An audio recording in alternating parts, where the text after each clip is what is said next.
Hello everyone, welcome to my mini blog. তো তোমরা সকলেই বুঝতে পারছো যে আজকের ব্লগটা কী নিয়ে শুরু হতে চলেছে। হ্যাঁ, আজকে ছিল আমাদের বন্ধু মেঘার বার্থডে। তো মেঘাকে তোমরা আমার অনেক আগের ব্লগগুলোতে দেখেইছো। তো ওরই জন্মদিন ছিল আজকে। তো আমরা সকলে ওর জন্য কেক টেক নিয়ে চলে যাই ওকে একটা সারপ্রাইজ দেওয়ার জন্য। ও সারপ্রাইজটা পেয়ে খুব খুব খুব খুশি হয়েছিল। তো আজকেই ওর বার্থডে, তোমরা প্রত্যেকে ওকে বেস্ট উইশেস দিও, ওকে বার্থডে উইশ করো, আর এটাই প্রে করো যেন খুব ভালো থাকে আগের দিনগুলোতে। তো সুদীপ্ত তো এখানে ওর কেক কাটা দেখে পাগলামি করতে শুরু করে দিল। তো ও কেক টেক কাটলো, কেক কেটে আমাদের প্রত্যেকে খাওয়ালো, নিজেও খেলো, আর খেয়েও বললো যে কেকটা অসম্ভব টেস্টি ছিল। হ্যাঁ, অ্যাকচুয়ালি আমার পছন্দ তো টেস্টি তো হবেই।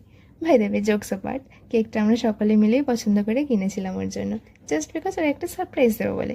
ছোটোখাটো অ্যারেঞ্জমেন্ট ছিল, তেমন কিছু না। তারপরে বৃষ্টিটাকে এনজয় করতে করতে আজকের ব্লগটা এখানে এন্ড করলাম।